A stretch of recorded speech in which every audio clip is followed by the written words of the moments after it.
In the tapestry of life, where every thread holds a story, America in Black and White emerges as a haven for the voices echoing through the heart of our communities. In this podcast, we wade through the rivers of our collective experiences, celebrating the vibrant hues of change brought forth by the whispers of hope and the roars of action. It's more than just a conversation. It's a journey into the heart of our society, illuminated by the light of those daring to dream and do. Join us, and let your voice be the melody that guides us toward a dawn where every color finds its place in the masterpiece of our shared destiny. Together, let's paint a future brimming with the positives that dwell in our minds and the actions that shape our world. Good evening, ladies and gentlemen, and welcome to another episode of America in Black and White. Before I introduce our guest, I will do our Black History reflection. Our reflection today is on Sojourner Truth. Sojourner Truth was a force of nature, a woman who refused to be silenced, contained, or defined by limitations of her time. Born into slavery, she rose into her power through courage, conviction, and an unshakable belief of her own voice. Her Ain't I a Woman speech remains one of the most powerful declarations of identity, humanity, and womanhood ever spoken on American soil. Truth challenged systems that, that were never designed to include her, and she did it with a clarity that still echoes today. She fought for abolition, for women's rights, for justice, and for the dignity of every soul who had been told they were less than. Her life reminds us that liberation begins with truth, the truth we speak, the truth we live, and the truth we refuse to compromise. Tonight, as we honor Sojourner Truth, we honor every Black woman who has carried the weight of community, transformation, and generational healing.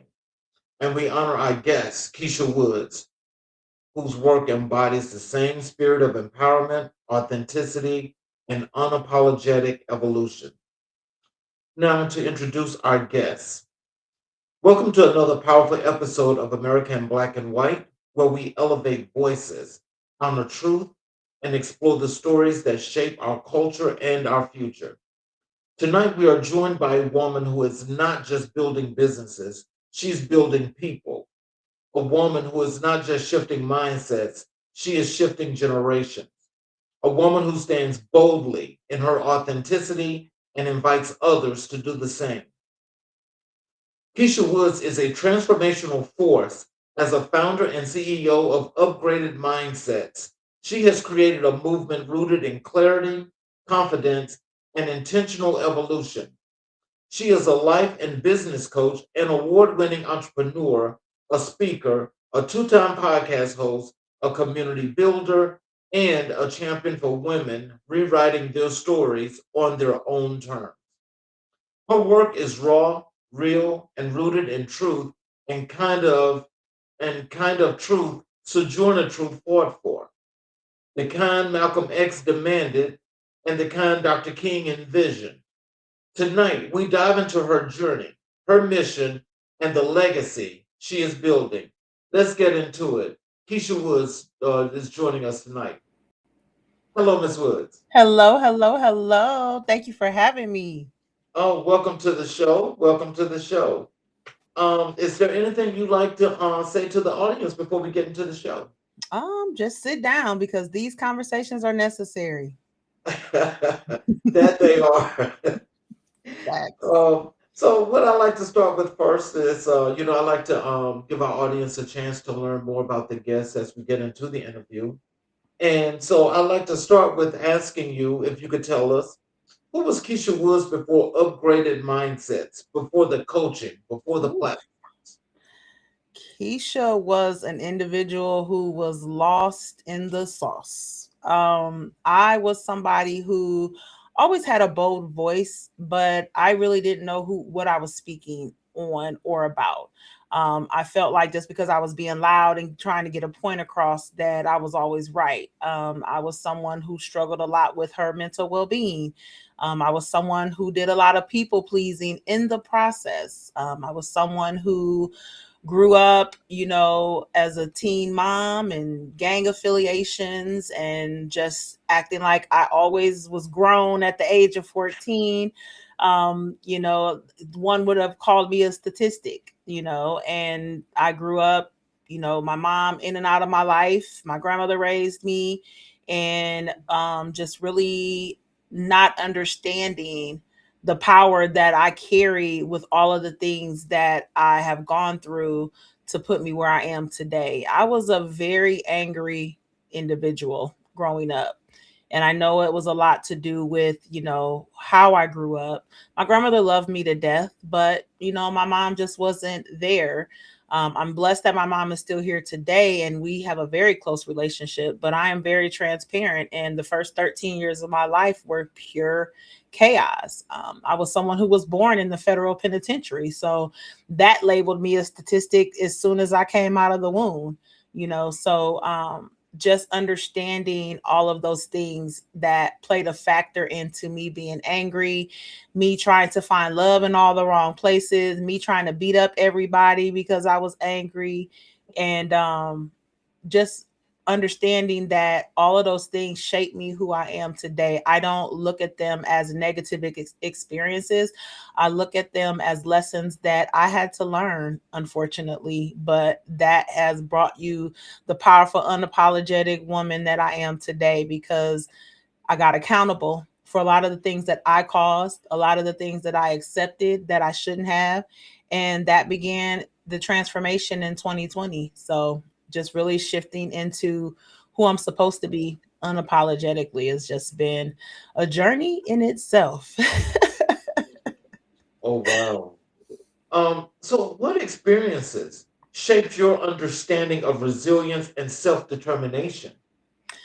Well, 2020 was a breakthrough year for me. 2020, we were uncertain about a lot of things, March of 2020 to be exact. And mentally, I was breaking. I was tired of being the strong woman and, being there for everybody else. And I wasn't there for myself. And 2020, like I said, March of 2020 was that moment. It was like, I can't do this anymore. I started thinking irrationally, started thinking about self-harm, harming others. And I knew that there was something wrong with that because that wasn't something that I experienced all my life. So the fact that I was thinking about those things, I knew something was wrong, but I also knew that I could no longer hide it and suppress it. As someone that suppressed emotions, I only identified with anger, but I knew that it was time for me to change that. And my resilience journey began when I decided to take a 30-day fast from social media at a time when we weren't even supposed to be seeing people in person. But I had to take that fast because it was just too much for me. And I started journaling every day, my thoughts, my feelings, what I knew I wanted to change about my life, and starting to have those conversations with myself. So I think March of 2020 began that resilience journey for me, that I knew that I needed to recondition how I thought about life. And I always was a person that kind of went against the grain, but I went against the grain the wrong ways, and I didn't stand for anything when I was doing that. I just was doing it to be stubborn, to be hard-headed, to say I was just being bad. But stepping into that level of resilience now, I'm willing to go against the grain and sacrifice for change and transformation. And that's what I've been doing ever since 2020. What is that one thing in 2020, if it was just one thing, that helped you start that transition to thinking about you? The fact that I was ready to hurt people. Literally, that I that just always pops up first, because I was really thinking about how I could cause harm to other people. And I fought, like I said, was in gangs and stuff growing up, but I never was the person that was ready to like cause massive damage. But the thoughts that I was having was putting me into that space. And that probably that one moment was like, okay, something's got to give. I can't keep doing I can't keep living day to day like this. I can't keep having these thoughts go through my head.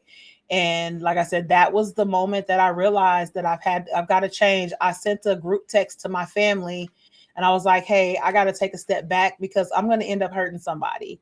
And they didn't understand it at the time, but I had to do what was right for me. And that was probably the start of me really trying to recondition how I looked at life, how I thought about life, my values, my beliefs, just really understanding that those things change as we grow, as we get older. What I believed when I was 20, weren't the same beliefs that I had at that moment. My value systems were different, and society tells us that we're supposed to be a certain way all our lives. And that's why a lot of people stay stuck. I didn't want to be stuck anymore. So just breaking it down for one specific moment, it always boils down to me having those massive negative thoughts of really wanting to hurt somebody or people. I won't even say it was one person. I was ready to like hurt some people. So at once. Yeah. Yeah, it was heavy. When did you first realize you had a gift for helping others transform their lives? Um, I honestly had that gift even before I became a coach. At my last job, before I became a full-time entrepreneur, they labeled me the bone collector. They'd be able to talk to me and I'd be able to give insight. And they knew that I wasn't going back, running back, telling their business and things like that. But also just in life, day to day with my family, I was the person that, everybody would come to ask questions about certain things. I was the person that, my friends would come to and overwhelm me with questions. But because I had that outdated belief of, oh, I'll just keep, pouring into everybody else. I don't need to be poured into, because at that time I didn't really understand the power of reciprocation. So I was pouring and pouring and pouring to everybody else, but I wasn't pouring into myself. So really, I really would always say I've always been like an unofficial coach, but it became official in June of 2020. Oh, wow.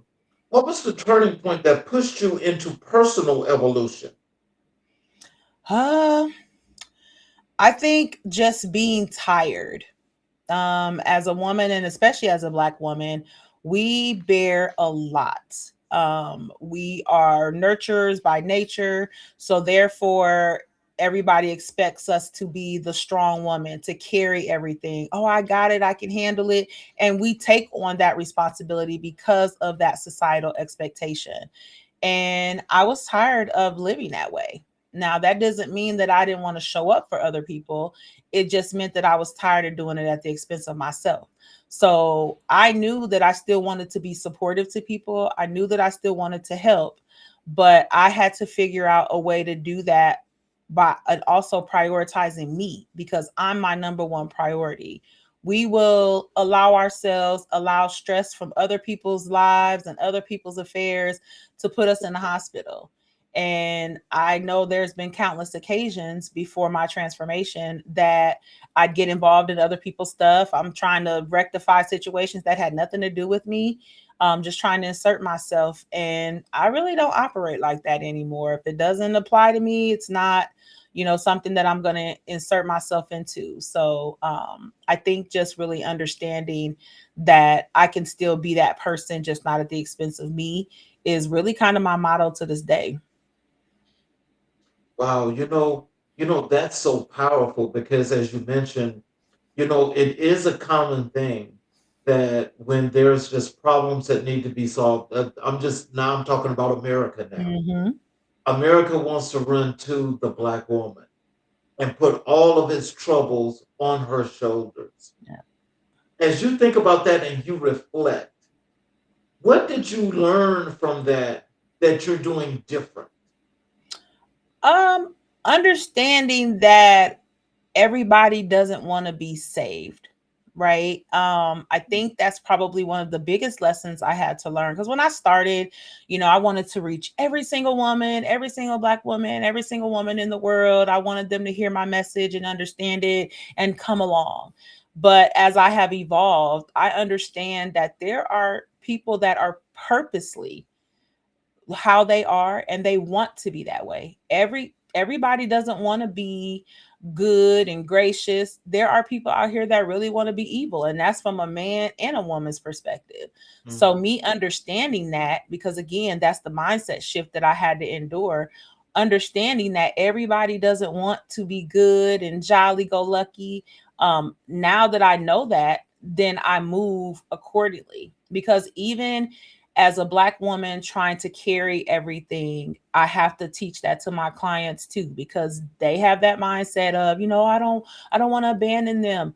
If they're not doing the work as much as you are, you're not abandoning them. They are abandoning themselves. And what I no longer will allow is for us to let anyone else that's not doing the work to shift and recondition their life bring us down with them. So really Well, just understanding that if you don't want to do it, I can't make you. You know that old age phrase go, you can lead them to water, but you can't make them drink. So just understanding that doesn't mean I don't want to help and doesn't mean I don't want to change the world. But again, there are people out here who don't want to change. And that was one of the biggest mindset shifts that I had to adapt to. well, love that. I love that. That's about as real as it gets, and that Mhm. actually stands tall when we think about our situation here today Yes. in the country. It's facts. Um, how did your upbringing influence your approach to authenticity and truth telling? Um, I think I've always had, I don't think I lacked confidence per se. I was a bully, growing up. I was bullied and then I turned into a bully. And I think that I also knew that that was one of the things that would make people respect me. So having that twisted sense of, oh, I'm a fight and, you're going to respect me. So when you see me, if you don't respect me, that, violence is going to come from that.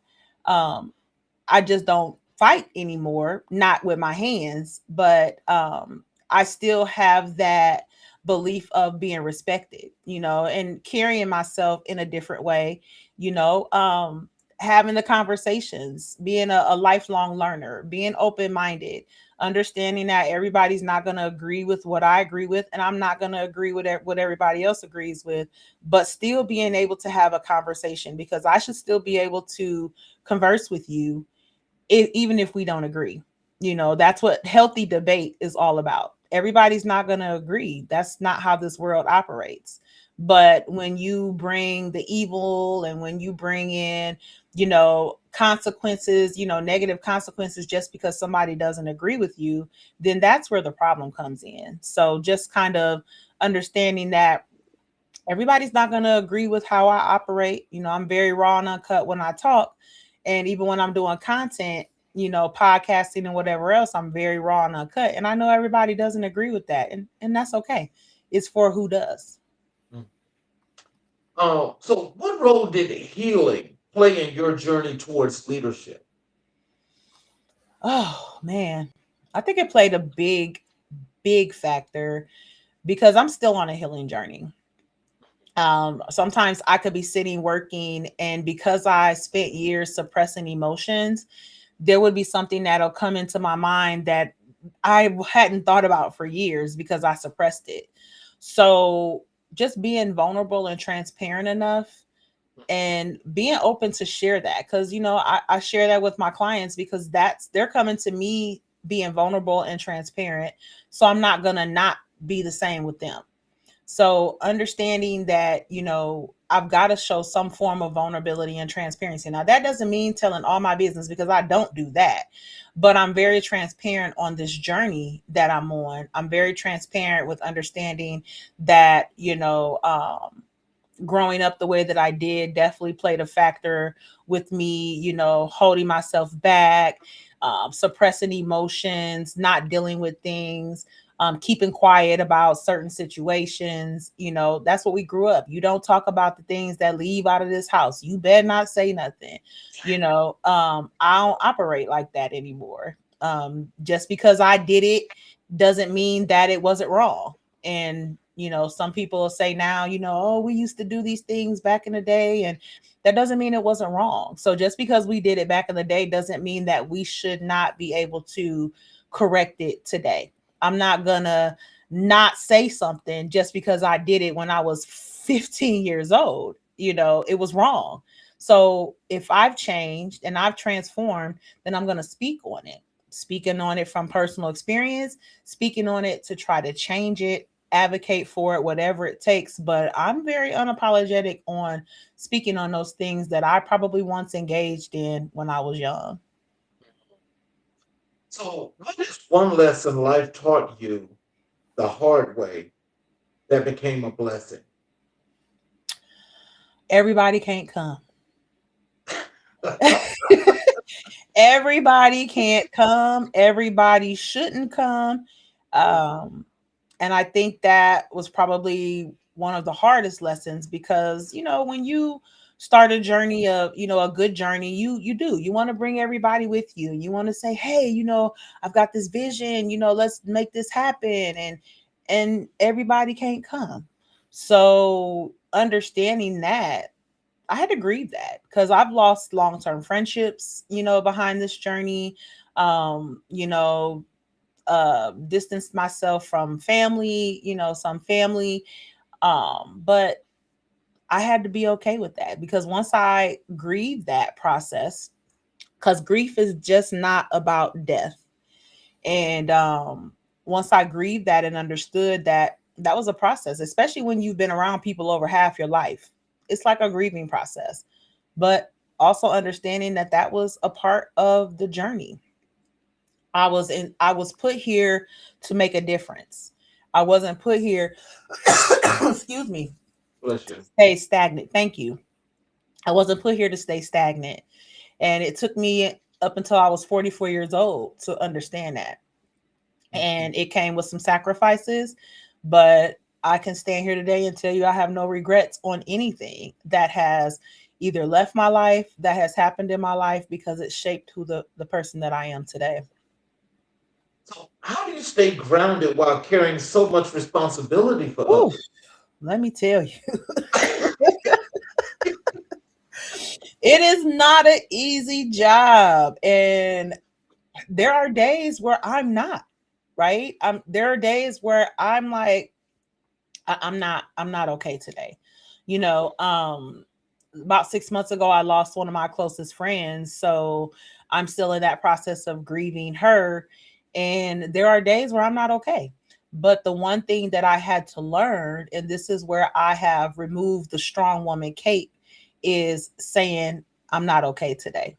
We don't want to say that we're not okay. I'm good. I'm good. I'm not good today. And doesn't mean that I'm going to stay there, but one thing that I have learned on this journey is to embrace all of my emotions, not just the anger that I used to embrace, but the sadness, the happiness, the worry, the thought, the questioning, all of my emotions, embracing all of them. And it has helped, but I have methods that I do daily.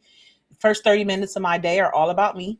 I get up, my phone is not in the bed with me because that is a ritual that I get on my clients about. You're going to roll over and grab the phone. That's the first thing you're going to do. If it's in the bed with you, that's exactly what you're going to do. My phone is across the room on the charger.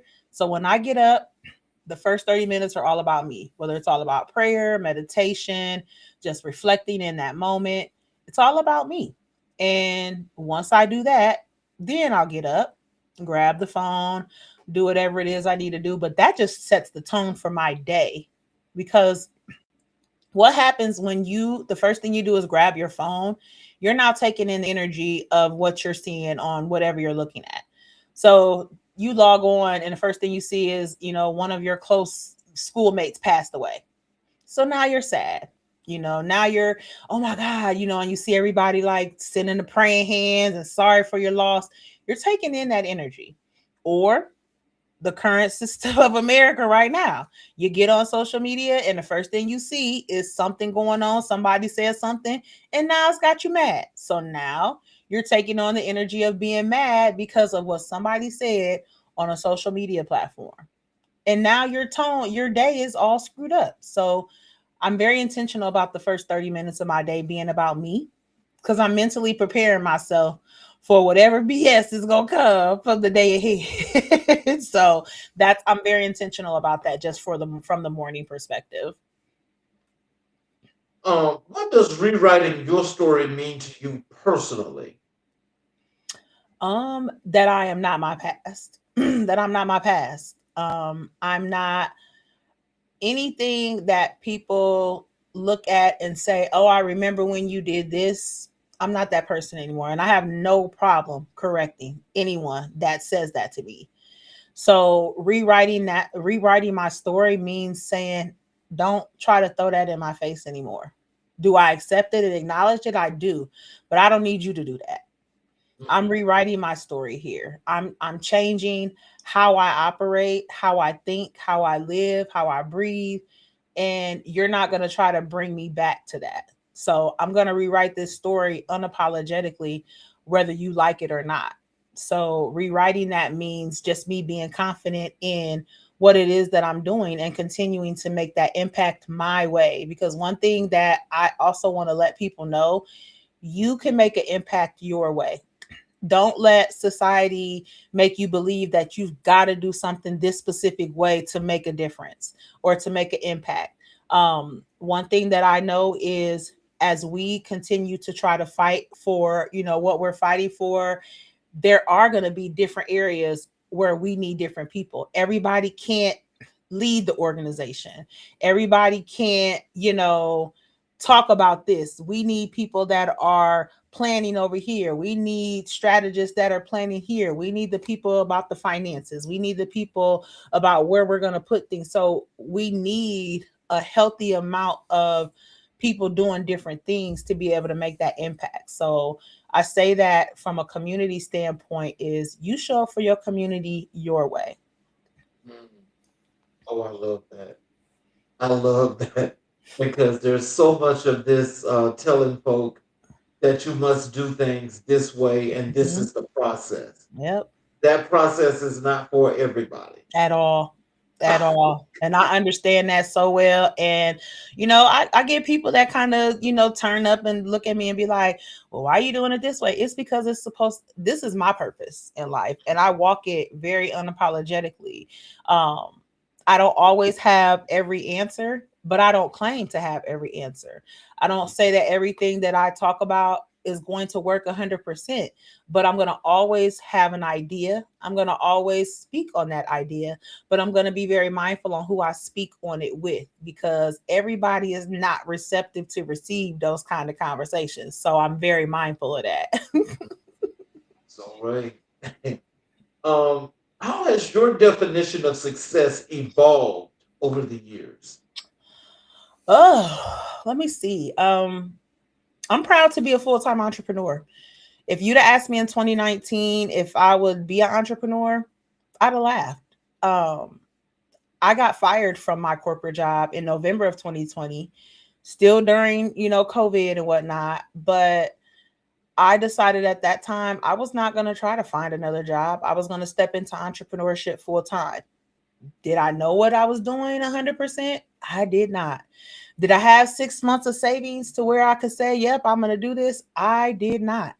But understanding that this is what I wanted to do, and being able to write that story, start that story from a full-time entrepreneur perspective, changed the game for me. So my first success for me as an entrepreneur was accepting the fact that I was about to become a full-time entrepreneur. And then it just went from there. I've always started as a coach. I acquired the business aspect of it in 2023 because I was living the journey that people were asking me about. And I was attracting women who either wanted to start businesses or were on the journey and they just weren't able to cut and figure out why.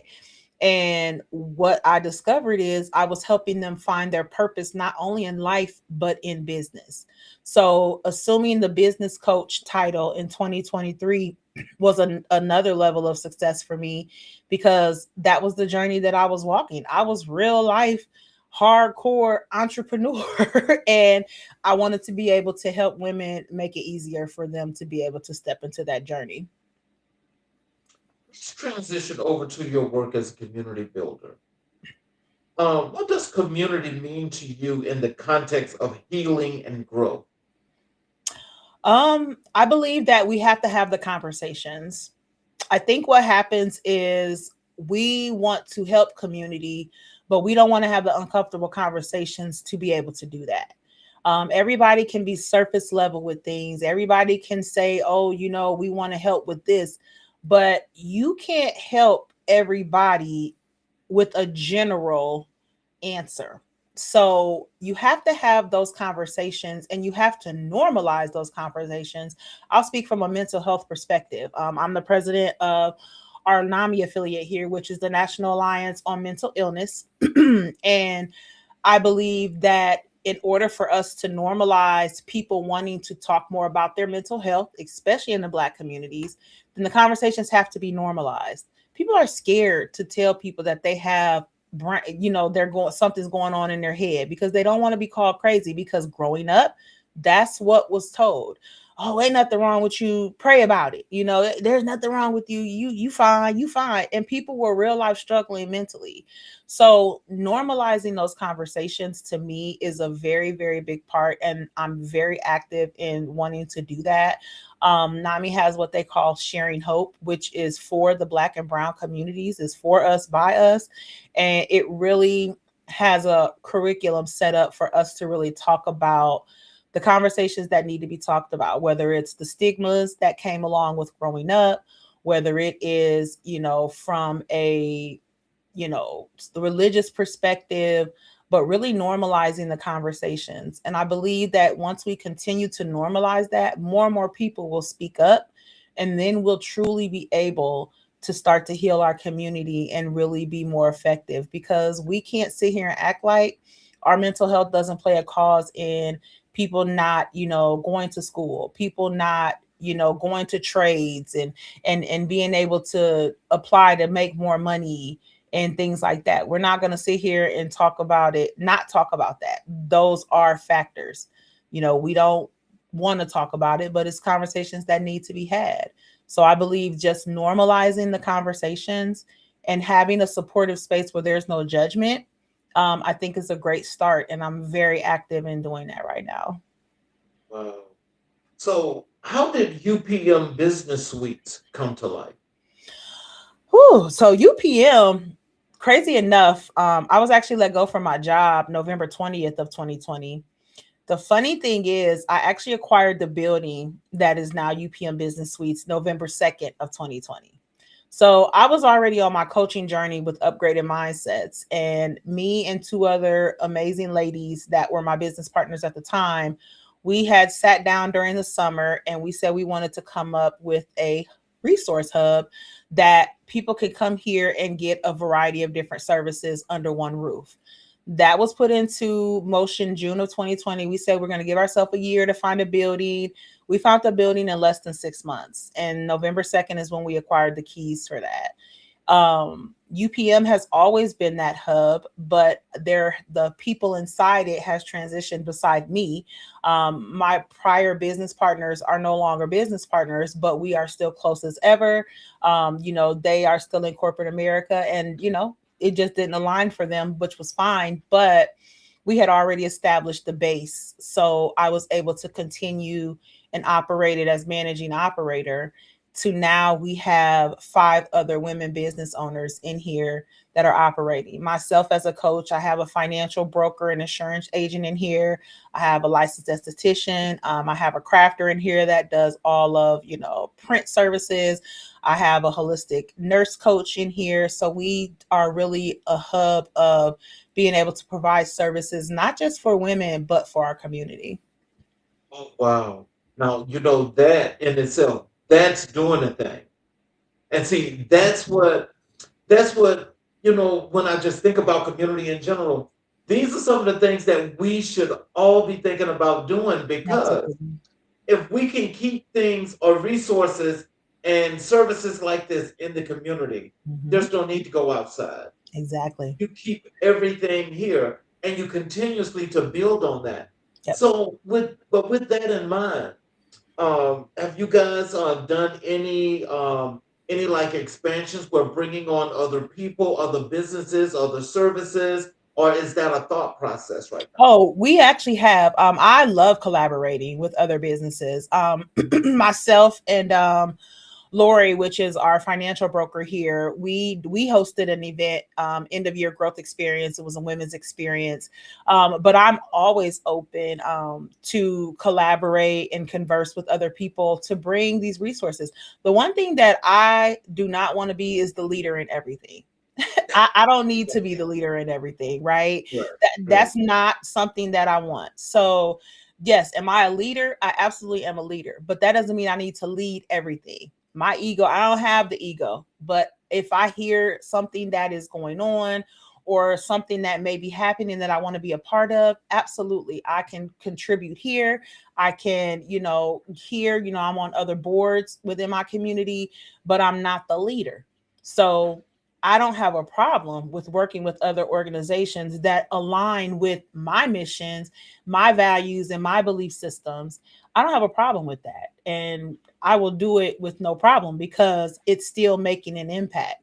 I don't have to be the leader. My name doesn't have to be at the top of the page to, know that I'm making a difference in those areas. I have mine. I have upgraded mindsets. I have UPM business suites, and, other things that I'm doing within the community. But if it aligns with me and I have the time, because again, I also pay attention to my mental well-being. I'm not going to overflow myself or take on too many things because it contradicts what I stand for. I am my number one priority. So if it's messing with that, then I gotta maybe sit down and be like, I don't know, not right now. I don't have a problem with saying no now. I'm very big on no. And no doesn't require an explanation because people will look at you after you say no because they're waiting on you to explain why you say no. Yeah, I'm not that person. I'm just gonna tell you no. I'm not doing it. I'm not able right now. I just don't have the capacity. But I just don't have to be the leader with everything. And that works out because people understand that I'm willing to work. They see that I'm willing to work with other people, whether it's a small part, they will approach me. They'll email, call, stop by the office. Hey, I've got this idea. I'm wondering, if you want to get in on this, you've got input on this. Oh, yeah, absolutely. Let's talk about it. So I don't have a problem with that. And that's what has helped me along the way. So, what needs did you see in your community that pushed you to create this space? The fact that we rely too much on big corporations. Mm, I understand that we are not in a position to say that we can't, we don't need them. And I hate that. But I also know that I walk the walk. I will support small businesses 90% of the time, whether I'm going to get something to eat. I've tried not to utilize or I try not to go to these big, restaurants and stuff like that, chain restaurants. I try to really stay supportive within my community, small businesses, period. And I don't even put a color on that. I will support a small business that is effective, that I like. Their products are good. The food may be good. I'm going to continue to patronize them. And I've gotten myself into the habit of looking more from a small business perspective as a small business than actually automatically just going and saying, hey, I'm going to, just go to this box change store. Now, let me say this, because just because I'm supporting small business doesn't mean I'm going to support any small business.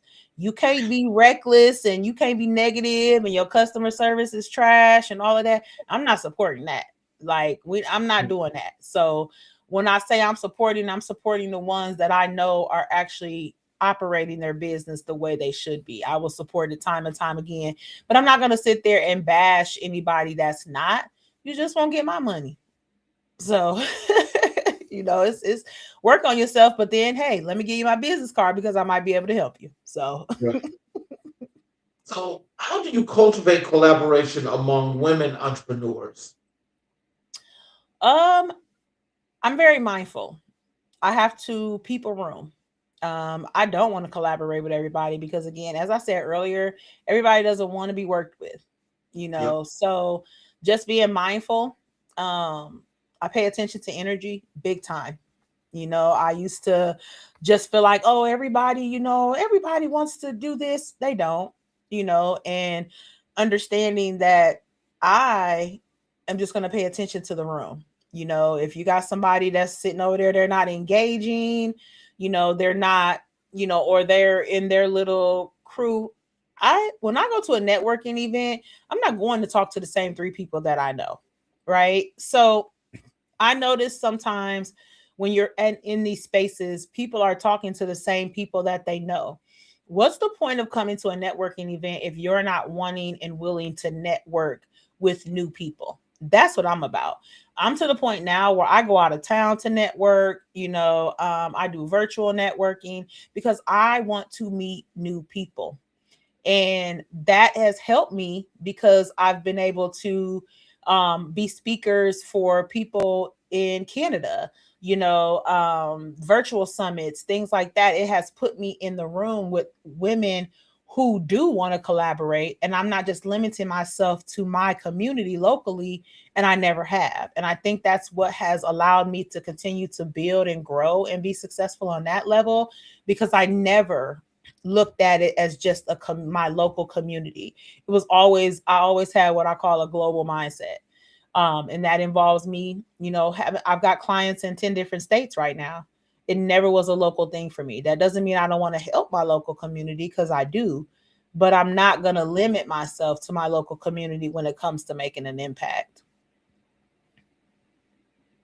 I think again that is truly wonderful. But can you tell us this? I understand the work that you do with women.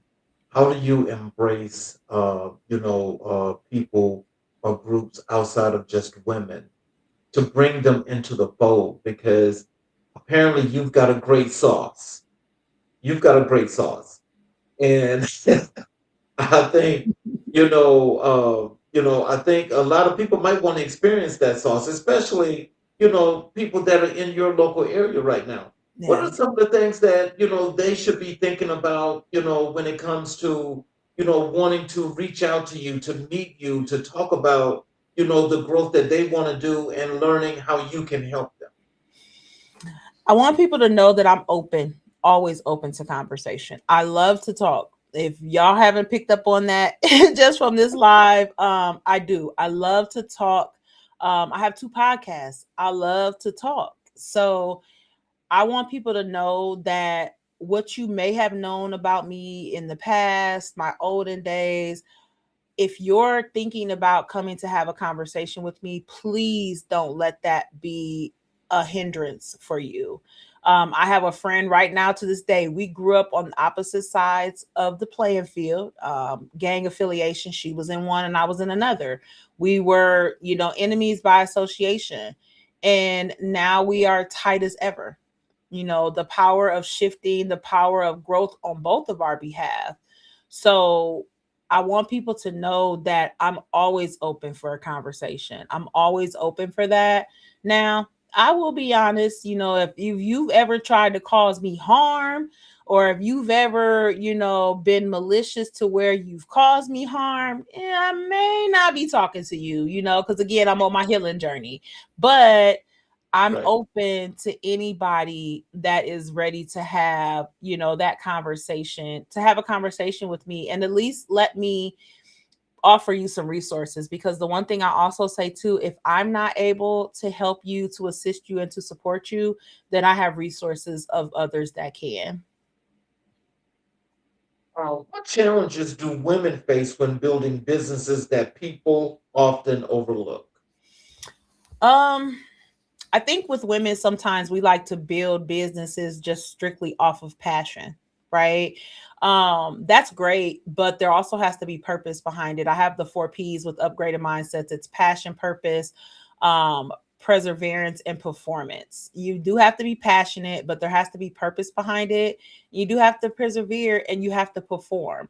And I think what happens with us is because we're emotional, we start these businesses and we assume that those closest to us are going to be our biggest support systems. And what happens?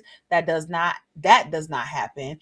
And then now they're in their feelings because they've started this business really thinking that, those closest to them was going to be their biggest support system.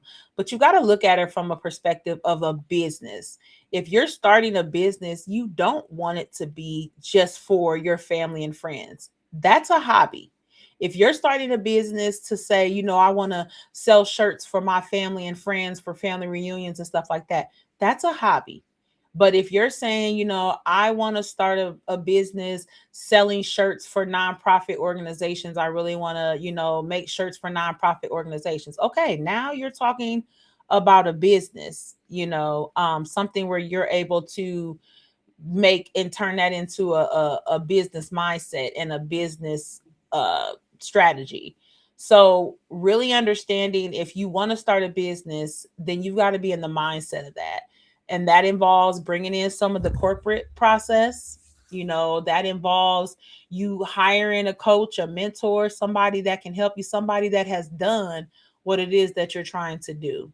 Because as women, again, we try to take on everything as the strong woman, and feel like we can do everything. You've never started a business before. So please do not think that you're going to be able to start and effectively build a business by yourself. Realize that you do have to get help. You've got to get the help, and you've got to get it from somebody that has done what it is that you're trying to do. You also have to get in spaces with people that are doing what it is that you want to do. If you are just still staying around the same people, guess what? Nothing's going to happen, because you're still in the same environments and you're trying to build something new. New things require new environments, new spaces, new people, new things, new habits, new mindset. So, as women, I will tell you this: yes, you are strong, but I want you to stop calling yourself strong. Because what happens is, when you call yourself strong, people say, oh, she got it. She good. She's strong. She can handle it. I identify as a woman of strength. There's a difference. The difference is, as a woman of strength, yes, I can carry a lot of things, but I don't want to do it by myself. And I'm very open and transparent about that. I'm vulnerable about that. And that has carried me to where people know, yeah, Keisha need a little support right now. It's now where I have people that do text me or call me and check on me, because I'm vulnerable and I'm transparent about my vulnerability. So you people won't know if you don't tell them.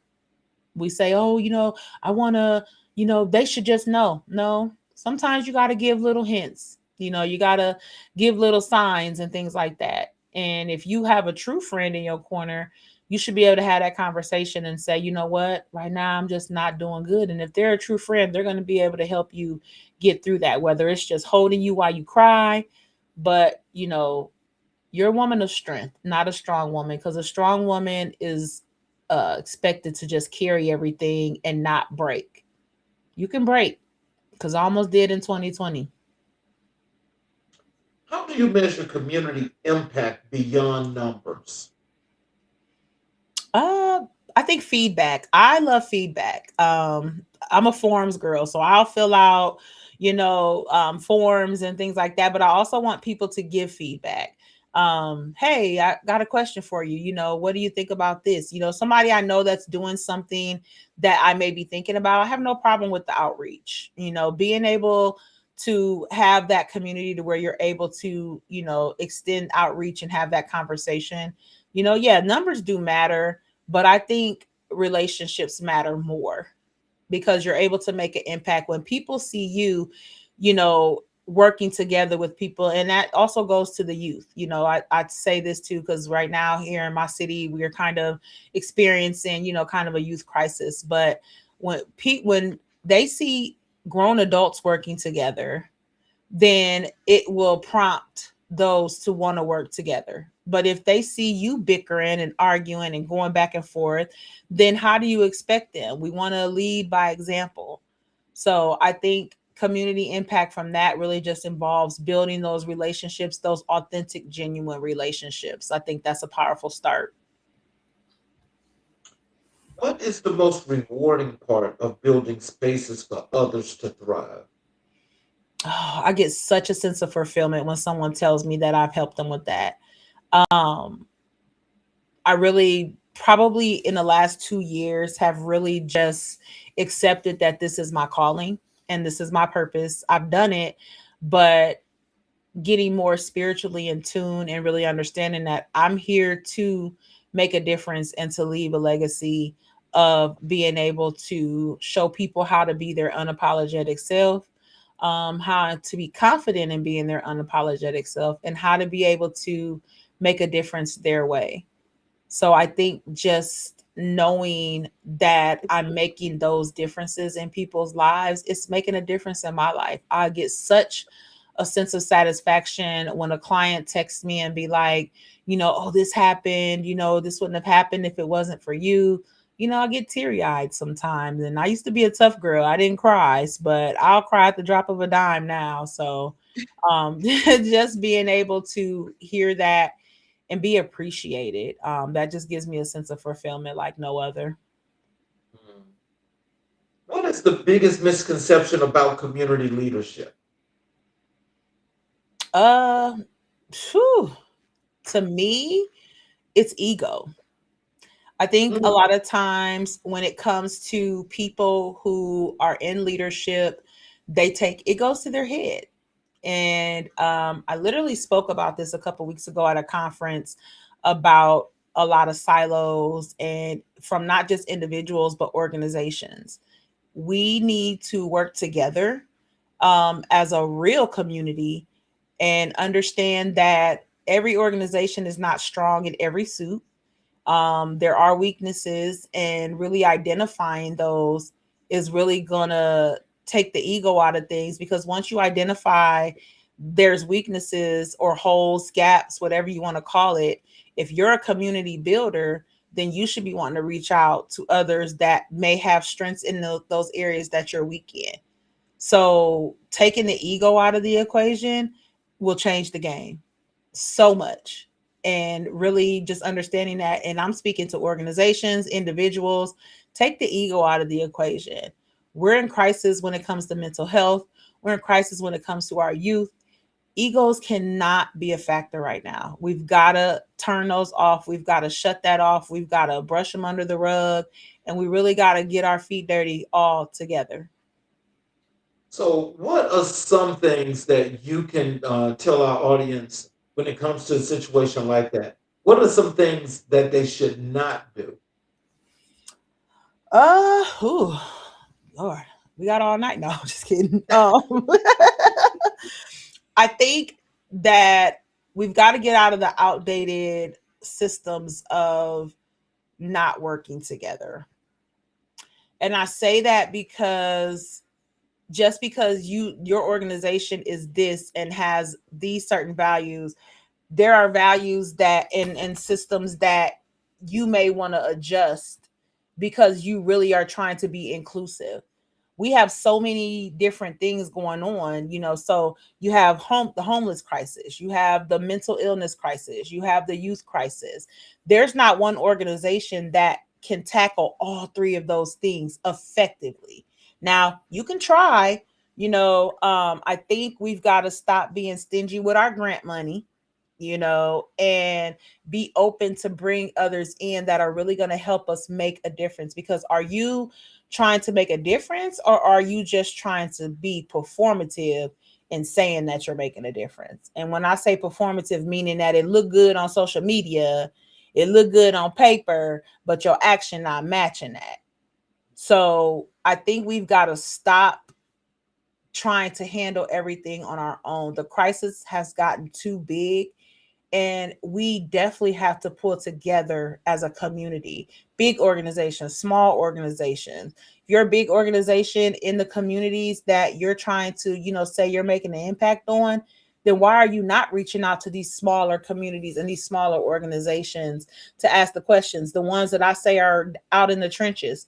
I have a few nonprofits here locally that they are in the trenches with these homeless people. They are in the trenches with these people that are, struggling from mental illness.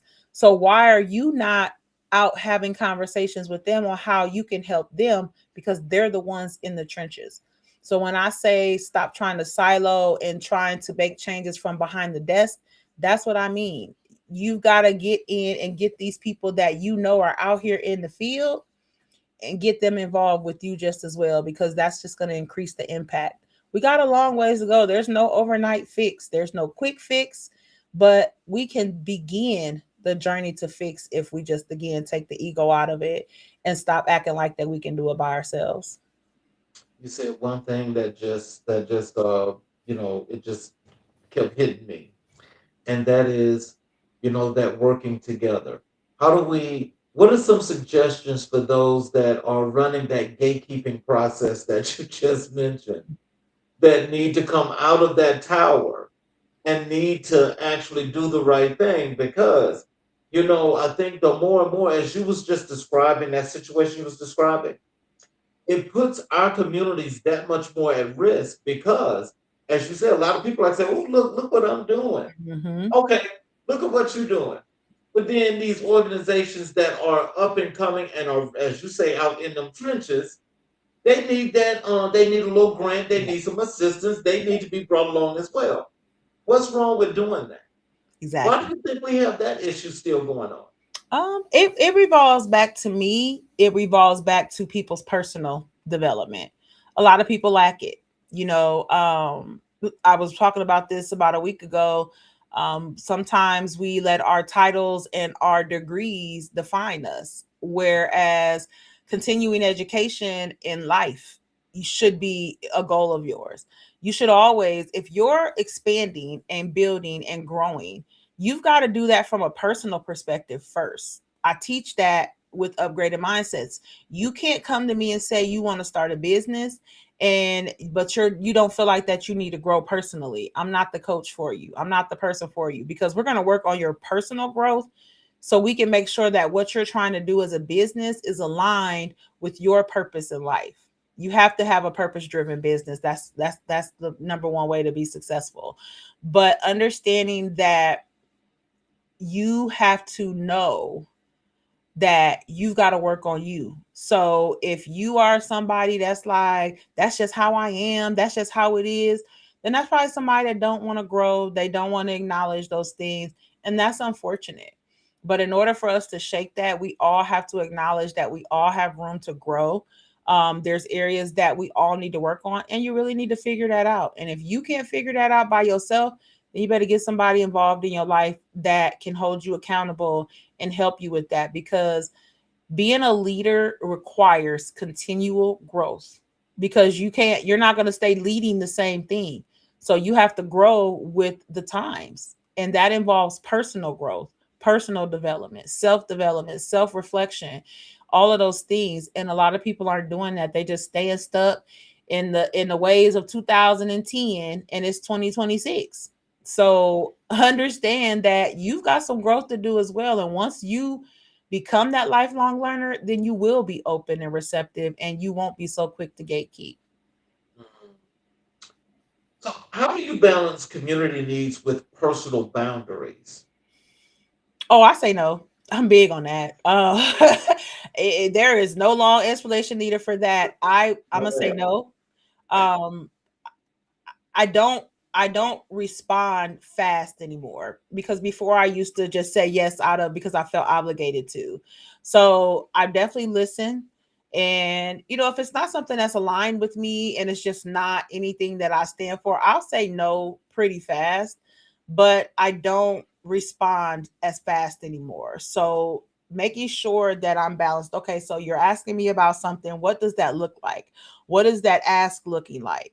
So now you're telling me what that ass looks like. And I'm like, okay, well, yeah, I got this going on and this going on and this going on. That just may not be a fit for me right now. Also, with clients, I don't accept everybody, because, again, I've got to make sure that you are ready. I had somebody that wanted to hire me, but she was somebody, that I knew in my older days, and she just kept bringing up old stuff. And I'm like, yeah, the first time it was like, kind of, Second time, you said something and I was like, yeah, but I'm not that person anymore, and then when you said something again and I had to correct you, like, listen, that's not what this is. Oh, girl, you know how it is. I don't. And you know what I did? We're going to go ahead and move on. And I'm just not the person for you, because that's somebody that would have not been coachable, for one. For two, you would have kept throwing my past as a justify as why you're not changing. And so I'm looking at all of these things and I'm thinking about all these things, and that was just not something that I wanted to work with. So that's just really a part of me setting my boundaries and understanding that, again, I don't got to work with everybody. I align with who I'm supposed to align with, and I'm okay with that. So, what legacy do you hope UPM Business Suites leave behind? I really wanted to leave behind the power of collaborative, continual community. Whether we're all here at the same day, whether it's just me here right now, there's always a level of support. Every month we do growth building. We'll go somewhere, we'll go out to eat, we'll do an exercise together. Because it's just not about our businesses, it's about us bonding and building as women. So understanding that, yes, you can mix business and personal, but only with other like-minded individuals that are not on the same journey as you, but are seeking the same sense of healing, transformation, resilience, growth, and really leaving that legacy that it's possible. Because I know that, women get a bad rep of being catty and underhandedly evil and things like that. But there are women out here who truly want to see each other grow and be successful. And that's what I want UPM Business Suites to be known for. Let's transition over to your work in women's advocacy. What does it mean to be a women's advocate in today's world? Whew, it means a lot. But if I want to generalize and simplify, I will say standing up for what's right, no matter the cost. When you're Mm. advocating, you've got to be ready to sacrifice. And that's for anything. If you know that it's wrong, if you know that it's not something that is for the better for us as women, and you continue to just allow it to happen, we all have voices, right? And I do know that with sacrifice comes consequence, but advocating, you're prepared for that. So I know my level of women advocacy involves, some people not really liking how I do things. That's okay. But I'm reaching the ones that do. I'm making an impact. And like I tell people all day, I would not be 6 years, almost 6 years in the game if I was doing something wrong. There you go. So advocating for that and being unapologetic and being ready to sacrifice, is something very important. Will I sacrifice my life? Hey, we don't know where we're going to get in life. It is what it is, but I'm so serious about wanting to make changes for us that who's to say what's going to come? And I'll be honest, the days of quiet protest for me are just about over. So I'm just not on the whole, let's just sit back and, just see what happens. That's why we're where we're at, because we keep just sitting back and just watching what happens. And then we get on social media and get emotional behind it, but nothing is happening. And they don't care about what we're getting on social media talking about. They could care less. They're still doing what they're doing. So there's going to have to be some radical action that's required. And I won't say that I am not willing to be a part of that. So whatever comes of that, comes of that. But I know that I'm very serious about us as women and being able for us to continue to fight for our rights on every level. So I want you to explain this one term for me because I love it to death and I use it myself a lot. But for those that don't quite understand, can you please define unapologetic? Yes. Unapologetic means you are doing what you want to do, regardless of what everybody says. You can be in a room of 100 people that's doing something this way, and you are the only person that's doing it that way. And everybody's looking at you like, oh my God, aren't you sorry that you're doing it that way? And you look them dead in their eyes and you say, I am not. I'm not sorry that I'm doing things this way. It gives a level of confidence because you're exuding that confidence and you're showing people that you are confident in what you're talking about, what you're doing, how you're operating. You know, I see people that are unapologetic about their toxic lives. Hey, I can't respect it, but it's what they choose to do. People are very unapologetic about some of the lives that they live. We see our government is unapologetic in how they're moving, right? It's unfortunate, but it's the reality. You know, we can write dissertations on social media all day. They don't care about that. They are unapologetic about it. And instead of us getting on social media crying about it, we need to be behind the scenes strategizing about it. Mhm. And I'm very unapologetic in saying that out loud because it's the truth and it needs to be said. And I'm very unapologetic about not sugarcoating. I'm very unapologetic about when I talk to my clients. I'm very unapologetic when I talk on my podcast because that's how we need to be if we're really going to make a difference. We're not going to make a difference by operating in emotion. We're not. So I'm very unapologetic about the logic of how we need to be handling things if we really do want to see ourselves successful and breaking barriers and stigmas.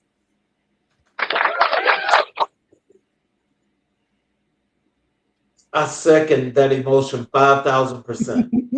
I agree with you 1,000,000%, Yeah. because that is exactly how it needs to be. Yeah. And that is the tone that needs to be set. Sex. How do you help women reclaim their voice after years of silence or self doubt? Um, the one thing that I really start off with women when they start working with me is we really got to sit down and be accountable for the things we allowed in our lives. One thing that I know we will do is, we try to be the victim. And, some of us have been victims. And I'm not speaking from certain perspectives from a victim mentality. I'm speaking more of the mindset of, oh, everybody, I love everybody, I want to help everybody. Well, I'm going to hold you accountable because you knew they were doing you wrong for 5 years and you allowed them to do you wrong for 5 years. So let's get accountable for that, because now once you get accountable, you're going to want to know the tools and the strategies so you don't continue to allow yourself to get pushed over. So, really having the conversation. And then also, I encourage my clients to write a letter to self. Writing that letter to self is basically another level of accountability, starting from the present and working your way to the past. Why am I so mad? Why am I so angry? Why do I attract these kind of people? It involves some inner work, and I'm not a therapist. I don't try to portray one. And if I feel like that, once we're talking, that there needs to be some form of intervention from a therapeutic and clinical perspective, I'm definitely going to refer that. I have therapists on standby. Hey, here's a number, here's a resource, you may want to, follow up. Again, it's up to them to do so, but I'm not going to try to be your therapist because I'm not that. But accountability is probably one of the biggest things, because now you can say, you know what, I allowed this and I'll be damned if I let it happen again. Yep. So I think accountability is probably the biggest thing when I on board, and self-reflection, but also understanding, are your values still the same as they were 5, 10, 20 years ago? Are your beliefs still the same 5, 10, 20 years ago? The systems that you used in survival mode are not going to be the same systems that you're going to use to thrive. So we're going to work on those systems, but that also involves us figuring out if your values and beliefs are still the same. They may change, they may still be the same, but we definitely have to sit back and have a conversation and reflect and see if they are. And if they're not, then let's work on becoming unapologetic and shifting into your new values, your new beliefs. So that's just the onboarding part. We work together. I have packages that 6 to 8 weeks is pretty much what I require, because you can't talk to me one time and think that you're going to transform in life. It's just not. You've been systematically programmed to operate a certain way for 45 years. Now we're here to recondition your mind. We're here to shift how you look at things, how you think about things, and that's going to require some time. What patterns do you see most often among women trying to break generational cycles?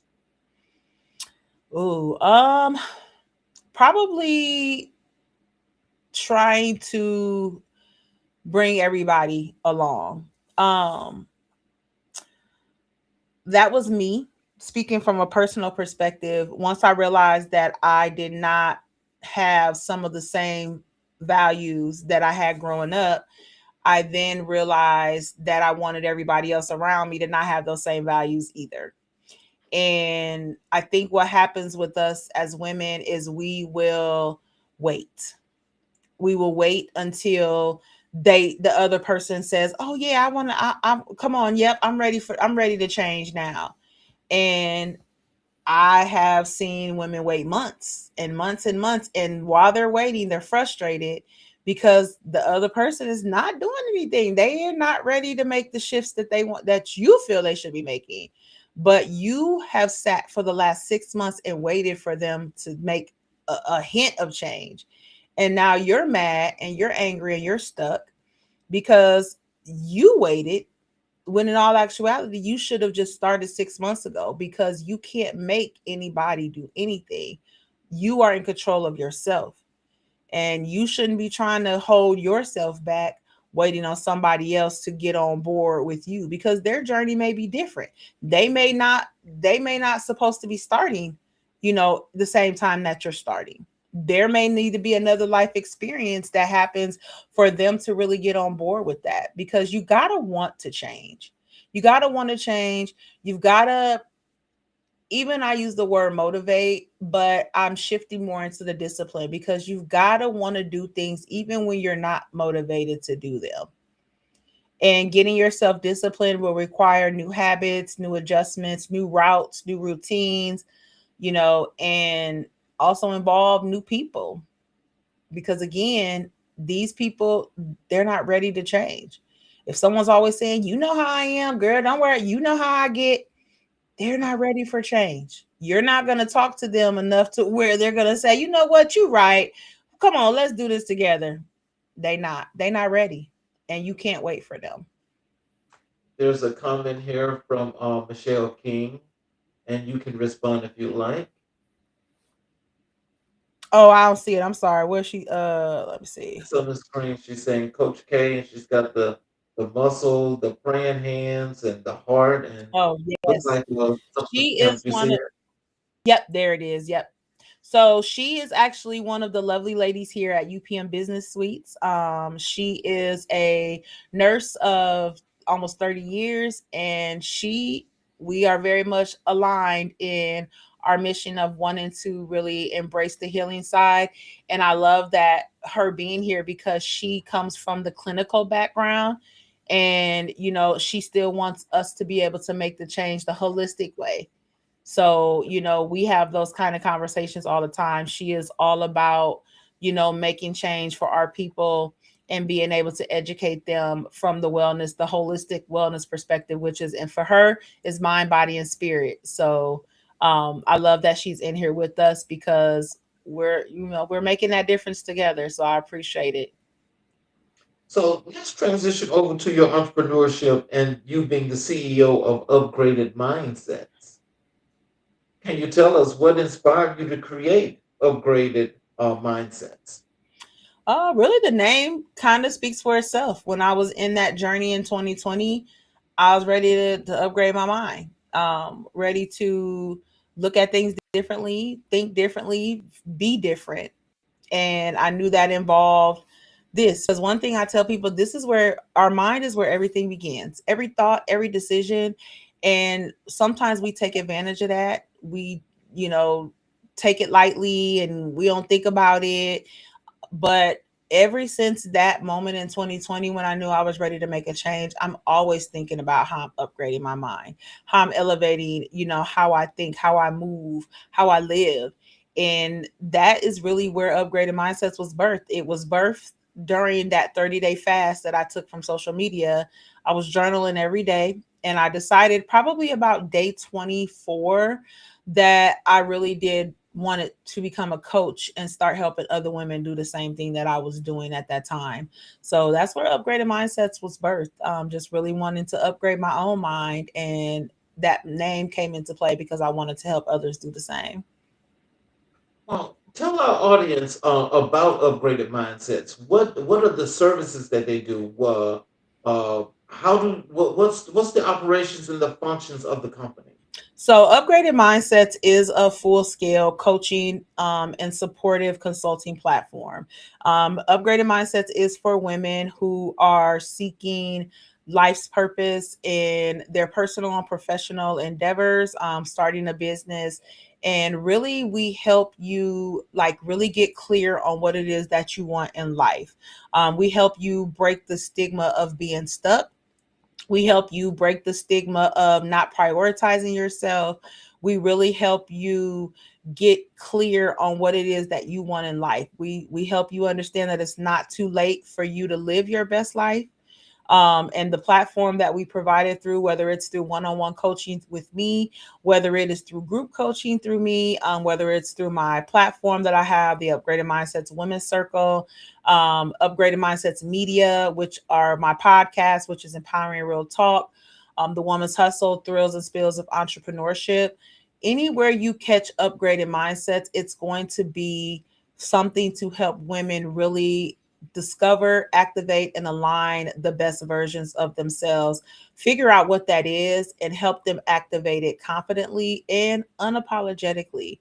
We've got to stop shrinking ourselves. We've got to stop acting like that we can wait until our kids graduate school or wait until this happens. I've got to be a wife and a mom. You can be all of those things, but why can you not be happy for yourself? So many of us lead unfulfilled lives and we feel like we're supposed to because of the titles that we carry. And I'm here to help us break that stigma. You can do everything that you're doing and have those responsibilities, but you can also have it with you being the number one priority. And once I teach women how to do that, the game changes for them. They're living happier lives. They're taking trips. They're doing what it is that they're doing. They're saving money. They're all of these things because their habits, their mindset is shifting. So now it's not just about living life, but it's also securing life, whether it's saving money, whether it's doing all of those things. We put all of those factors in together. If you're wanting to start a business, we help you be purpose driven and help you work on the entire ecosystem. There's so much more that requires starting a business than an LLC and an EIN and posting on social media every couple of days your products. We work on the entire ecosystem. That ecosystem involves coming up with a strategy. That ecosystem involves what platforms are going to benefit you. That ecosystem involves doing your research with your competitors because, yes, you do need to know what your competitors are doing. It doesn't mean you're envious, jealous. It means you need to know what's selling. So, really working with them to figure out their ecosystem and being able to activate and implement the things that are required for them to be successful in that.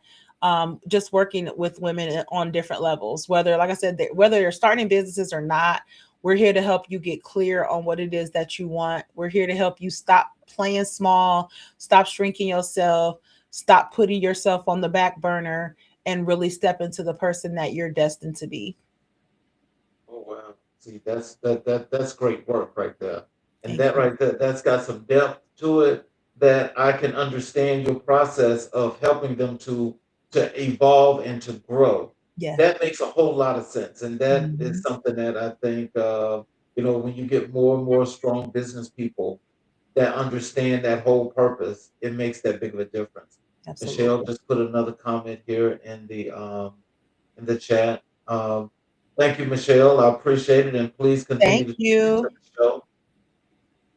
Um, so, how did you develop your signature approach to mindset reconciliations or reconditioning? Um, I think understanding, because there was moments where I'm like, maybe I'm a little too harsh, maybe I'm a little too mean. I went through those moments. There were those moments. I'm a growing business, so there were moments where it's like, maybe I should tone it down a little bit, but that was a struggle for me. Anytime I tried to be silent or try to be not necessarily nice, but when I was trying to talk like this and you guys, that's just not me, right? So I think that I'm sorry. I'm no, sorry. you're I fine. think I would have But laughed it's at. the reality, right? It's the truth.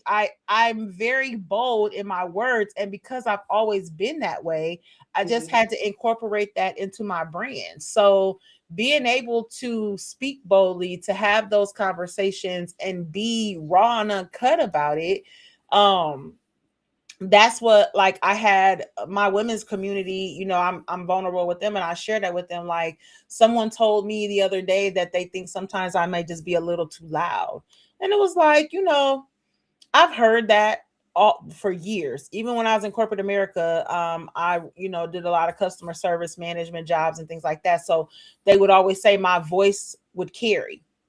Oh, well, your voice, you could tone it down a little bit. So, hearing that, it's nothing new for me, but I'm no longer allowing it to deter me and distract me. So if I'm too loud for you, turn your volume down or something. Like, I don't know, but I'm not gonna, dim my voice and talk in a way that is not authentic to me, because I'm very authentic with myself. And now that I know that I can be that and still make an impact because I'm doing that, they really burn up now because it's making a difference. So just being my authentic self, it is just continue to carry me, and I know that it's making an impact because I have the clients to prove it. I have the podcasting to prove it. I have the finances to prove it, and it's just what it is. So again, everybody's not going to like it, but I'm not here to be liked by everybody. I'm here to make a difference. What challenges did you see face building a mission driven business? Uh Probably not getting responses from people, because when I first started, I did reach out to certain people, certain businesses, basically saying, wherever I could come in and help, you know but I didn't get the responses that I wanted to get. And that was kind of hurtful because, again, I've been in my community for years. So I wanted to step up and I wanted to make a difference. And if that required me being mentored by somebody, or if that required me, working under somebody to, make that happen, I was open to that. But the doors just got shut. So I could have gave up and just been like, you know what, I'm not doing this, but I didn't. And what I did was I really just sat back, reflected, because I am big on self reflection. I encourage people to do that daily, whether it's 5 minutes one day, 20 minutes another day. You need to be self reflecting every day. And I started self reflecting. It's like, okay, so these specific people aren't reaching back out, they're not responding. So now what am I going to do? So I stepped outside of my local community and began building with people who I was trying to reach out to here, the kind of people, but they just weren't here. And what happened is I was able to get coached, mentored, taught some strategies and skills, got some tools, got a great toolkit to be able to bring back and start building my own table. and started building that table. And, some people try to circle back and it's just what it is. But if it's not aligned with me now, because I'm not the same person I was in 2021 when I was trying to reach out to you, I'm definitely not that person. And if it's not aligned with me now, guess what? You'll probably get the same feedback that I got from you back then, nothing. So, just understanding that everybody's not going to want to work with you. Some people you'll expose their weaknesses and things like that, and they're scared of that. Okay, that's fine. But if we're trying to make an impact, then some of us got to swallow that pride and realize that, we're gonna have to get together eventually, especially if we're all trying to, do better and be better for our communities. Okay. We got two comments here again from Michelle. Unapologetically stern. I try to be. And It just needs to happen. I'm not trying to be mean. I have so much love in my heart. But I'm just not going to stand by and just watch people do things that I know is really hurting our community, but surface level trying to make it seem like that they're helping. If I see a hindrance, it's a hindrance, and I'm going to call it for what it is. And that involves my clients too. If I see that you're trying to make excuses and you're trying to talk about other things that's not related to your growth, I'm going to stop you in your tracks. Hey, we need to circle back. Let's talk about why this happened. Let's talk about why this didn't happen. What's the reflection on this and how can we change that to move forward? Because I'm always down for solution-based conversation. I don't want to just vent without a solution. So I don't do that. And everybody needs space to vent. I get it. But if you're venting about the same stuff 25 times, yeah, that's a problem. We need to do some personal development so we can work on changing it. this last comment, it's on the screen there. She says, "I love it." Hmm. So let's transition over to your work as in life coaching. What makes your coaching style different from traditional coaching models? Because I don't sugarcoat. I'm not gonna sugarcoat with you. I'm not going to pacify you. I'm not gonna baby you. If you're coming to work with me, then you better know we're gonna work. And I also am going to be very open and telling you I'm not going to do more work than you. I'm not going to chase you. I'm not, and that even comes to new clients, right? I had a couple of mentors a couple years back that was like, oh, you need to hop in every DM, you need to do this, you need to do that. That just was never my style because I am big on I attract who is for me. Mm. And probably could have cost me more clients if I would have done that, but it was just not aligned with me. So I will reach out if someone initiates conversation on a post or, something like that. But as far as cold DMs, that's not me.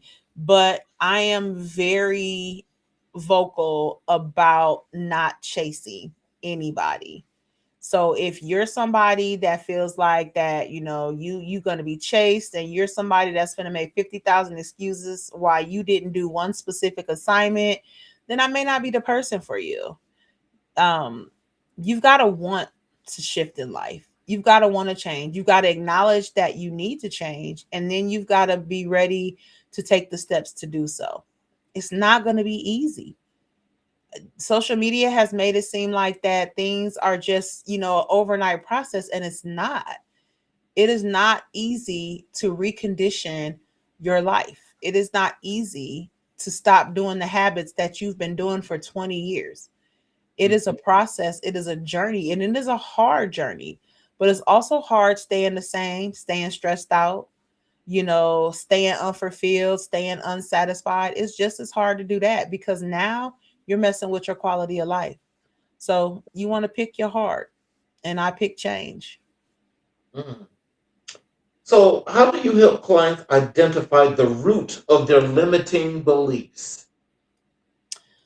We definitely have to have a conversation. And when they come to me, they're struggling with maybe a specific area. They're struggling with people pleasing. They're struggling with not being able to say no. They're struggling with, certain things that are hindering them. And what I help them with in the beginning is we really sit back and identify why you feel like that you can't say no. So you want to say no, but let's ask the question. Do you want to say no? Do you want to say yes out of obligation, or do you want to say yes because it's something that you truly want to do? Mm. And after sitting for a second, yeah, I just feel like I'm obligated, because that's my best friend, or that's my sister, or that's my mom. So I just feel obligated. So we need to work on that, because nobody should feel obligated to do for anybody else. And I don't care who they are, mom, dad, sister, brother. You should not feel obligated. You should do things because you want to do things. So let's sit up here and have a conversation on why you feel like you don't want to do it, because we'll identify what I call energy zappers. Is it an energy zapper?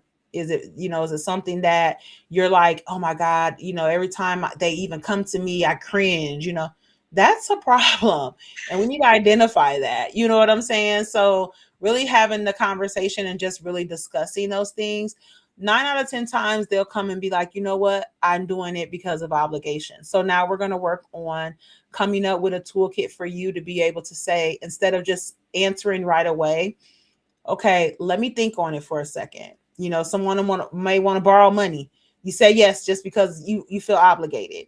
Now, with the tools that I offer, you're gonna now say, you know what? Let me see. Let me give you a call back in like an hour. I'll let you know. In like an hour. Now, let me say this: you're definitely going to have people that are so used to you just doing. So when you are changing that, oh, no, no, no. What do you mean? What do you mean? You got to wait. What do you mean? You got to wait.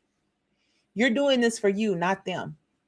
And if after that hour, or you make say 24 hours, let me call you tomorrow, I'll let you know.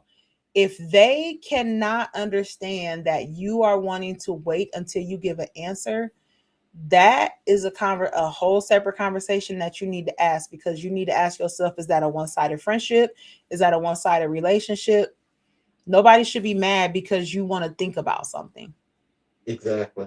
So that's just one of the things, that I know that I work with a lot of women on, is being able to say no, or say yes out of fulfillment and not obligation.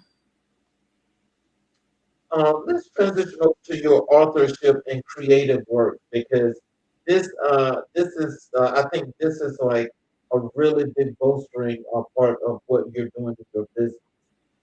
Because I think with you being out there and people actually seeing you and reading your works and so forth, that's got to be a big boost for you. What inspired you to become an author? Um, my first book, From Havoc to Healing, 30 Days of Reconditioning, is actually my journal that I wrote in 2020.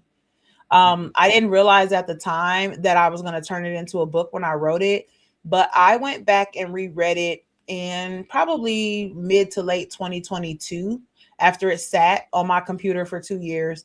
And I read every day, and I was like, oh my God, like I need to put this out there for others to see, because it really talked about my thoughts, but it also talked about the processes that I was talking about implementing to make the changes in my life.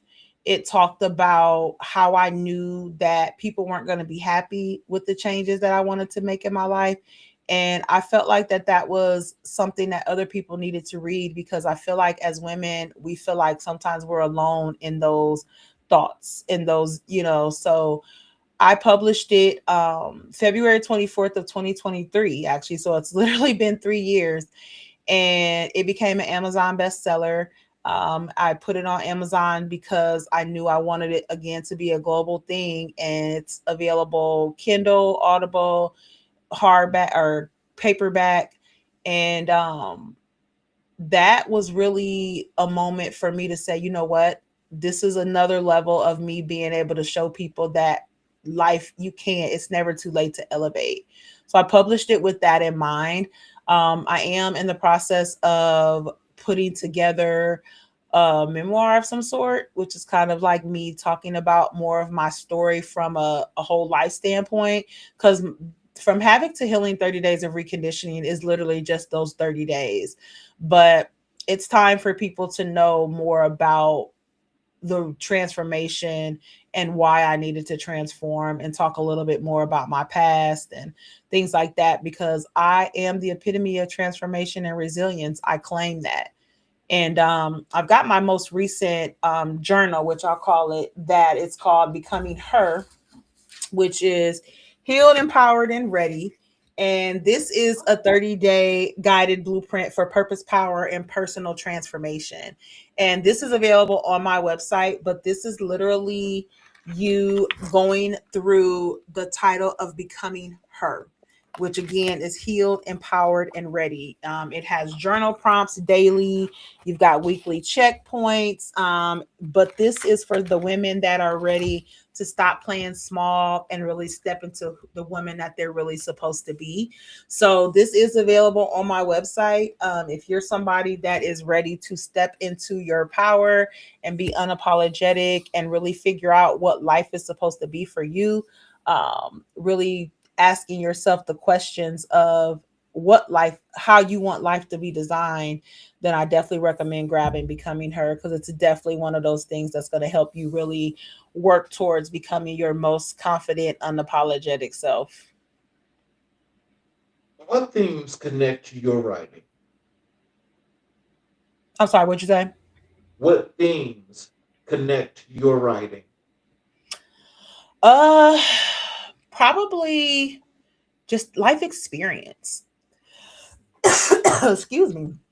I think understanding that my life experience was not meant to stay silent.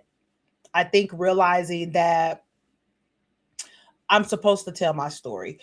Excuse me, y'all. Bless I'm you. supposed to tell my story. Thank you. I'm supposed to tell my story so people know what it's like and know that they're not alone. We hear that from a mental health perspective.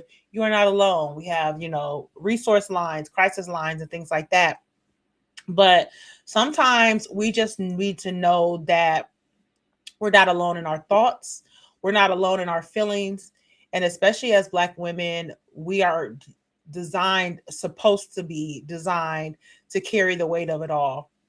So I think me writing and me, speaking on platforms and podcasting is just my way of really telling women that you're not alone in this.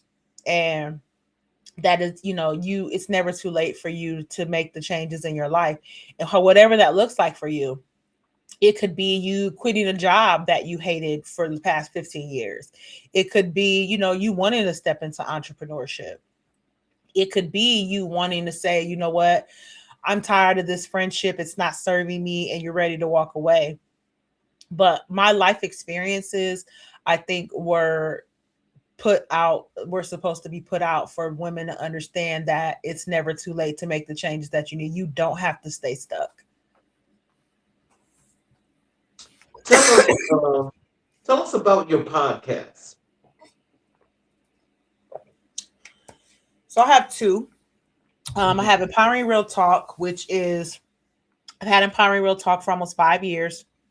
And Empowering Real Talk is more of the self-discovery, mindset transformation, personal growth, but it's the raw and uncut conversations that we need to have in order to embrace that. That audience is more of a general based. I have a man and female following on that podcast. And I feel like that it was put out to be able to, again, share those life experiences. So not just from a book perspective, but also from a video perspective and a podcasting perspective. I talk about my story all the time on my shows, whether it's me by myself, whether I have guests, because I love having guests that like to talk about the things that come along with Empowering Real Talk. I have other mindset coaches. I have, doctors, therapists, things like that, that are talking about the things that are really going to help us grow and build. The Woman's Hustle, Thrills and Spills of Entrepreneurship, is exactly what it sounds like as well. Um, as a business coach, the conversations I was having with women stuck, not sure, self doubt because they're seeing these women on IG that's living their best life. So you know what I'm saying? And we all know that some of that is cap, but that's a whole nother topic. But like, talking about, I heard a lot of podcasts that talked about how, everybody's always making six figures and how they're successful, they're getting these houses, these cars. And I know that that's cap. I am an entrepreneur. I know that these people was renting houses and renting cars and stuff like that. So I wanted to talk about the thrills and the spills. So we're going to celebrate our wins, but we're also going to be vulnerable and transparent. And my guests know this as well, and they love coming on to talk about their thrills and spills. They talk about their high moments. They talk about the moments where they gave up and started something completely different. They talk about the moments where they went 5 months without making any money. I think that those are the conversations that women business owners need to hear because it's a level of encouragement.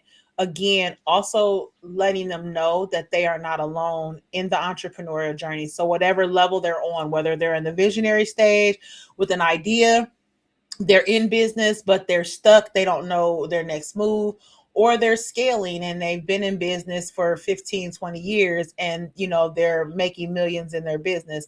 There's a level of each, and all of them share their thrills and spills. So I want it to be real, raw, and uncut. Both of the podcasts offer that. And I have that on the Upgraded Mindsets Media channel, which is on YouTube, but they're both also available on your favorite streaming platforms as well: Spotify, Apple, Amazon, all that good stuff. And you can listen to them through your web browser as well.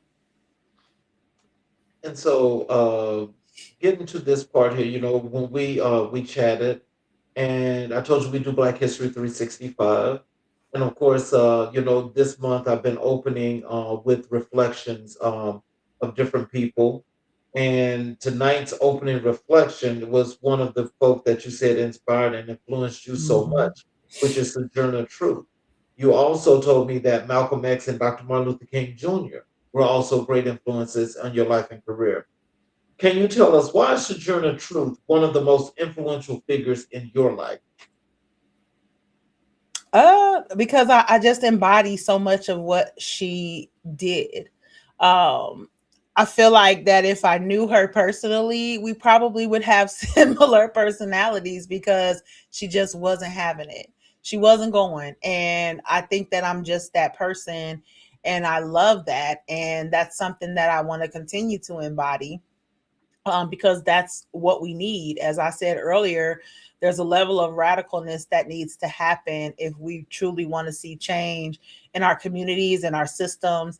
And I think that she was one of the good examples to be able to show that, hey, this is what's got to happen, and I'm finna do whatever I got to do to make that happen. And even from the other two, Malcolm X too, speaking from that, just knowing that peaceful protest is fine, but it's not getting us anywhere. And, in order for us to really embrace that and understand that, we got to shift the game with that. So I think just embodying that from those icons is just something that I really love, and I'll continue to do how, things my way. And I think that she did the same thing. So I really just feel like I embody that. So, what lessons from Malcolm X got your leadership and advocacy? He talked a lot about, how the system is designed to brainwash. I think that we don't talk about that enough. We kind of keep those things under the rug, and that's not helping us because it's getting worse. And being vocal about that is something that's just got to happen. So I think that being able to speak on those things, but also speak on the fact that we know that these systems are designed to keep us a certain way. They're designed to make us feel and act a certain way and make us talk a certain way. When it comes to the government, Democrat, Republican, like, to me, they're all the same. You know what I'm saying? And although I know that there are things that are different from the perspective, if you really dig deep, deep, deep, and some people won't, and that's fine. You don't want to be informed. People can call me woke and say whatever, but at the end of the day, if we if there was really a side that was truly with us, we would be so further. And I'm not saying that we are not further. Like, we definitely have the tools, we have the resources, but we have to build together. We have to continue to build more. We can't have 100 people trying to change a nation for us. There has to be a lot of us to make that happen. And I think that was kind of the message that Malcolm was trying to put out there. Martin too, but if I identify with one more than the other from that perspective, it probably would be Malcolm. So, how does Dr. King's philosophy of purpose and service show up in your work? I think just speaking, being that voice, and I think a lot of times people forget like what happened, like with the boycotts. Like, we don't realize that those boycotts lasted for months. I'm never against what people are trying to do now, like don't shop for one day and, stuff like that. But if we're really going to make a difference, we got to shut some things down for weeks, for months, even years, for things to make a difference. One day of us not shopping, I applaud it. I participate, but it's not going to make the real difference that we need to make. And, I think from all of their perspective, I think they understood that, we're going to have to shut some things down and it's going to have to stay shut down. But again, because we've been programmed and these things are fed to us, social media and phones and electronics and, the dopamine fix that we get from doom scrolling all day, it's really diminishing us to be able to take the action that we need to take. So sometimes I feel like that we could just do away with them. Sometimes just give me a regular old flip phone and I'll be fine. But And the final question for you: how do these three icons collectively shape your mission and your legacy? I think for me, just continuing to educate myself, because I'll continue to learn things about what they stood for, how they operated, but if there are things that are aligned with me, just continuing to move my way and understanding that I, again, don't have to be the leader in everything, but I'm also going to make an impact in everything. So don't got to be the leader in everything, but I'm going to make an impact in everything that I do.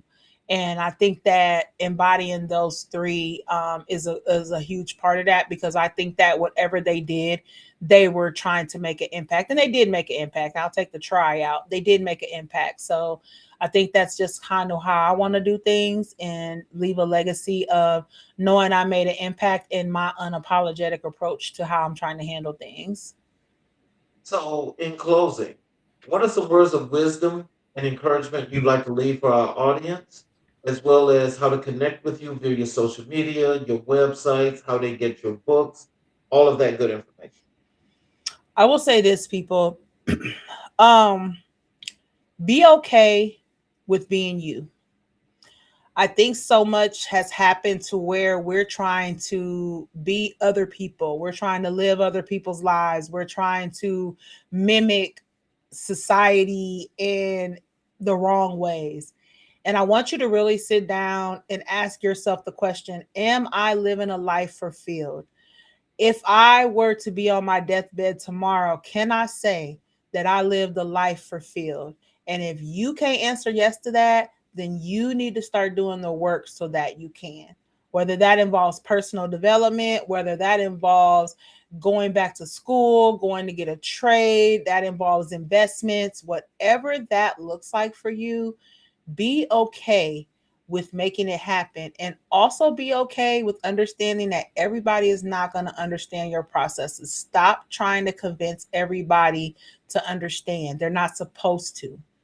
Live your life your way, unapologetically, and do whatever it is that you got to do to make that happen.